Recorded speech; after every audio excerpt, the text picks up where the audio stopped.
Alright, what's up guys? We're talking about my latest helmet build today.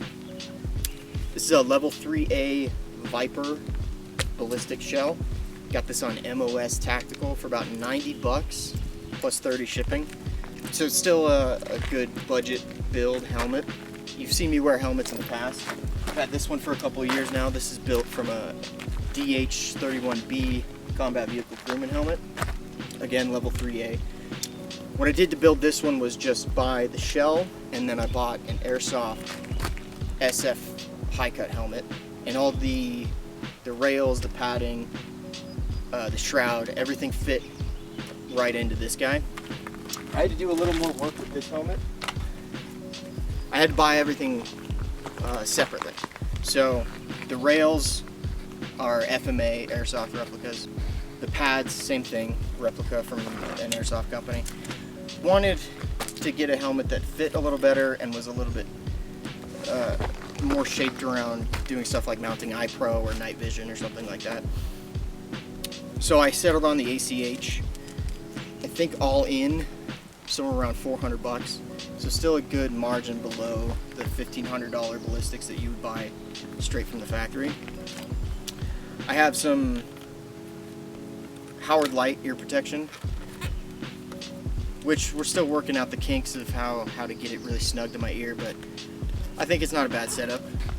So I decided to go with these Ear Pro mounts. And if you can tell, I also hydrodipped it in multicam Tropic. So I started out spray painting a base coat of OD green. Hydro dipping isn't something that I've done before. I taught myself how to do it. It's not the most complicated thing in the world, but it's going to take a couple practice runs. So I'm laying all this tape at the borders of the hydro dip here so it doesn't disintegrate as I spray the applicator on, but I even still sprayed a little too much of the applicator. You could see a bit of it falling apart here as I'm dipping it in there.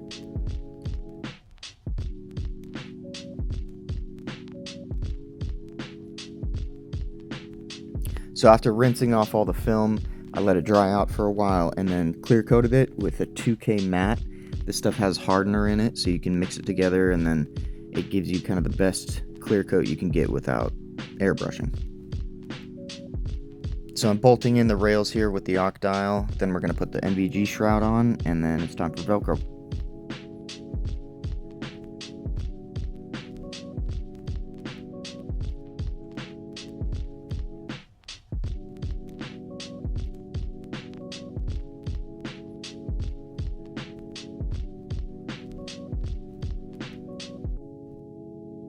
So this is a project I didn't want to go pay somebody to do it for me, and I wanted to add that skill to my toolkit.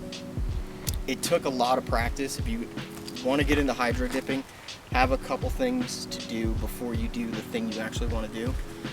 So you can see some of where the hydro dip started to deteriorate, and especially back here, a whole chunk of it slid off. So what I did was I just kind of leaned into that mistake and then made a stencil of my logo and spray painted the stencil on there. So to make the stencil, all I did was lay out a bunch of masking tape onto parchment paper and then cut it out with an X-Acto knife.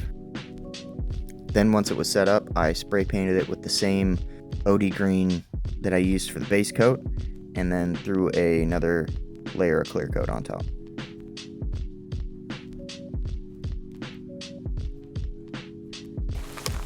So it's got a little bit of personality because of that, I think.